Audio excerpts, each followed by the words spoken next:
The sun beats down on the Pindus Mountains, reflecting off polished bronze. A Spartan soldier, his body a hardened instrument of war, moves with practiced precision. Yet beneath the disciplined exterior, a pervasive reality persists: pain.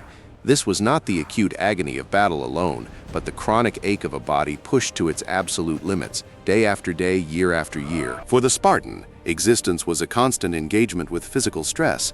From childhood, the body was sculpted through rigorous training, combat, and deprivation. This lifestyle inevitably generated persistent joint discomfort, muscle strain, and the lingering effects of old injuries. The question arises, how did this society devoid of modern pharmacology manage such pervasive chronic pain? The Spartan approach to pain management was not rooted in palliative compounds, but in an intricate societal scale system. It was an institutional engineering project, commencing at birth, designed to condition the individual's response to physical distress. The Agoge, their mandatory state-sponsored education and training system, was the primary mechanism. From the age of 7, boys entered the Agoge. They were subjected to physical drills, forced marches, and simulated combat. Scant clothing, minimal food, and constant exposure to elements were standard. These conditions routinely induced aches, scraps, and deeper tissue damage. This was not incidental. It was a deliberate, systemic exposure designed to forge resilience. The Agoge inculcated a specific philosophical framework regarding pain. It was not an affliction to be avoided or suppressed with external agents, but a test to be endured, a signal of weakness if acknowledged. The capacity for sustained suffering was equated with virtue and strength, reinforcing a psychological barrier against its debilitating effects. Within the Agoge and later in the communal dining halls of the Syssitia, shared suffering was a bonding agent. The collective endurance of physical discomfort fostered a potent sense of camaraderie. Witnessing peers stoically bear their pain reinforced the expectation for individual fortitude, creating a powerful social pressure against complaint or demonstration of weakness. Traditional Lacedaemonian medicine, while present for acute injuries, offered little in the way of chronic pain relief. Herbal remedies were basic, and surgical intervention was reserved for immediate life threats. The Spartan system relied instead on a complex interplay of physical conditioning, psychological reorientation, and social reinforcement to manage the relentless demands on the body. The daily routine of a Spartan soldier was an unbroken cycle of demanding physical exertion. From dawn until dusk, exercises in running, wrestling, weapon drills, and collective maneuvers taxed the musculoskeletal system relentlessly. Opportunities for genuine rest and recovery were scarce, meaning the body existed in a perpetual state of fatigue and minor injury. This constant engagement normalized a baseline level of physical discomfort. Enforcement of this endurance was systematic. During the Agoge, the Paidonomos, guardian of the boys and older Arenes, prefects strictly monitored behavior. Any overt sign of weakness, complaint, or failure to perform due to pain was met with swift punishment.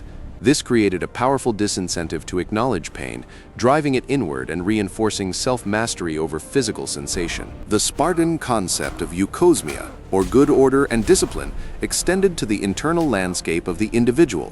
A soldier was expected to maintain composure and perfect order even amidst physical duress. This internalized discipline served as a psychological mechanism, allowing the mind to assert control over the body's pain signals, reframing them as mere background noise to be ignored. The Spartan diet, notoriously meager, also played an indirect role. While intended for leanness and endurance, chronic caloric restriction and nutritional deficiencies could exacerbate certain types of pain, such as joint inflammation. Paradoxically, the adaptation to these austere conditions further hardened the individual, making the body less reactive to minor discomforts over time. Contrast this with the approach in contemporary Athens. While Athenian soldiers were formidable, their society allowed for greater individual comfort and access to basic medical care. Pain for an Athenian might be acknowledged and treated with herbal remedies or rest, seen as a legitimate affliction. The expectation was not necessarily perpetual stoicism in the face of suffering. The Persian military also possessed advanced medical knowledge for its time, including skilled physicians and herbal pharmacopoeia. Their approach to injury and illness, while perhaps not focused on chronic pain in the modern sense, leaned more towards intervention and relief. The Spartan model, however, was fundamentally about prevention through hardening and psychological re-engineering. The mechanics of phalanx warfare itself exacted a severe toll: constant weight bearing from armor, the repetitive strain of weapon handling, and the jarring impacts of close-quarters combat guaranteed chronic skeletal and muscular issues. The Spartan system's solution was not external relief, but an internal restructuring of the individual's response, making the endurance of such pain a foundational component of their identity. Beyond physical training, the Spartan mind was also conditioned.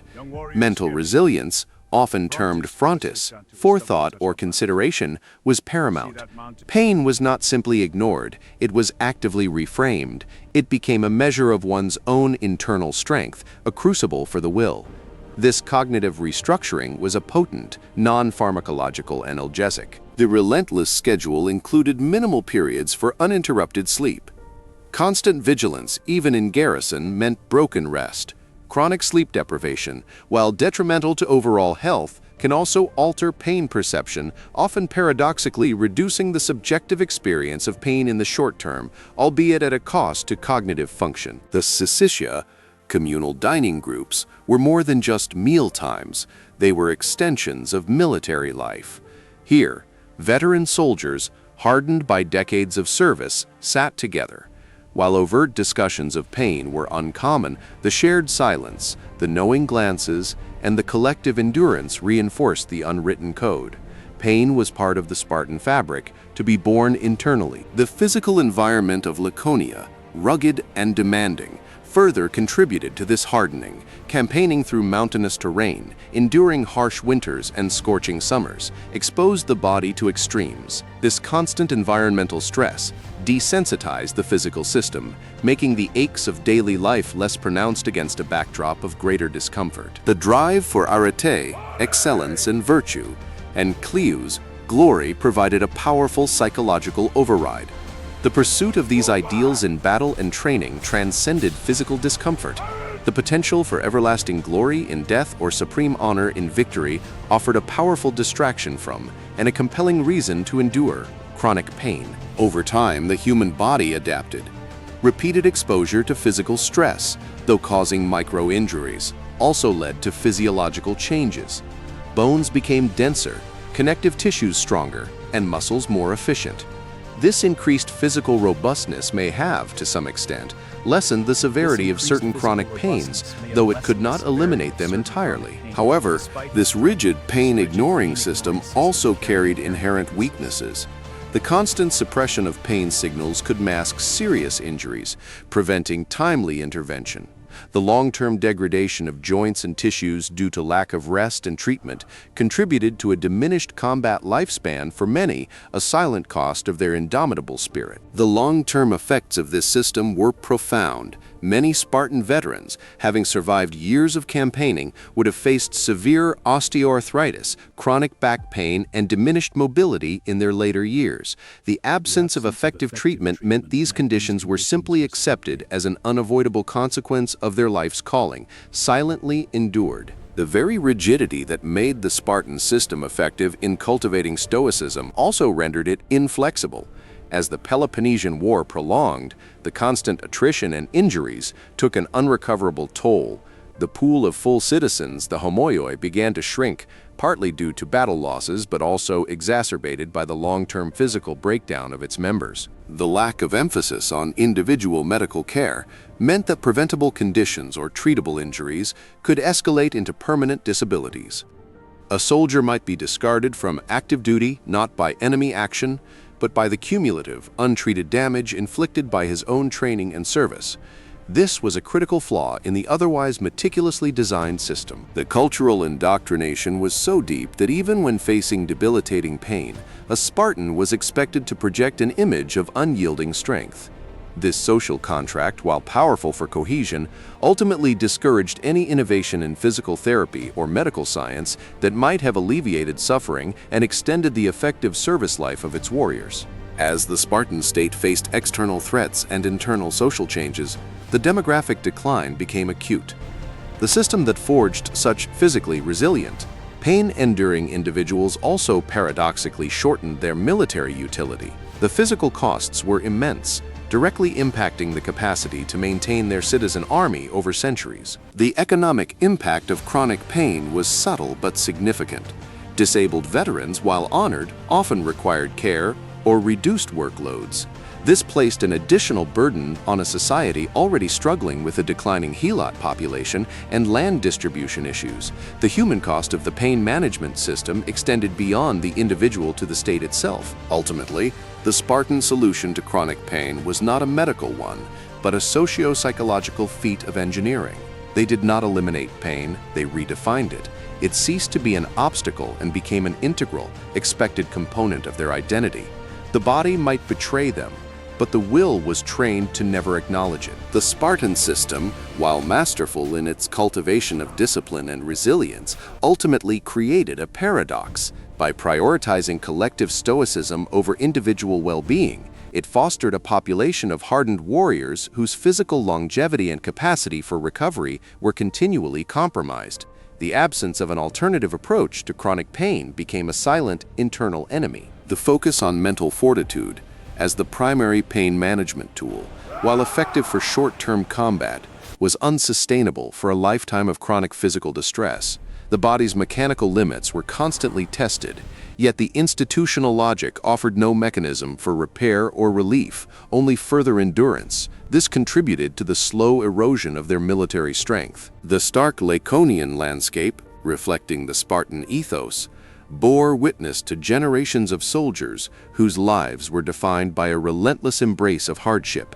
The Eurotas River flowed indifferent to the silent suffering of men whose minds were trained to override the screams of their own bodies. This was the ultimate cost of their legendary discipline. In the annals of history, few societies have engineered the human spirit to withstand physical agony with such deliberate precision. The Spartan soldier did not manage chronic pain by alleviating it, but by utterly transforming its meaning. It was not a weakness to be overcome, but a constant companion to be ignored, a facet of their very being. The system worked as intended, creating warriors of unparalleled mental toughness, but at a profound, unquantified physical expense. Every ache, every strained sinew, every grinding joint was a silent testament to the daily sacrifice, a price paid in the currency of the body's eventual breakdown.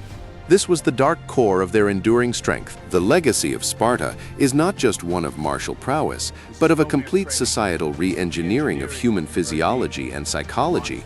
Their management of chronic pain was a testament to the extremes of human conditioning, a living monument to the power of will over inherent biological limits. The question remains, was the unyielding, pain-enduring Spartan machine an ultimate triumph of human will, or a stark warning about the unsustainable cost of absolute discipline? What does the Spartan method teach us about the true nature of suffering and resilience?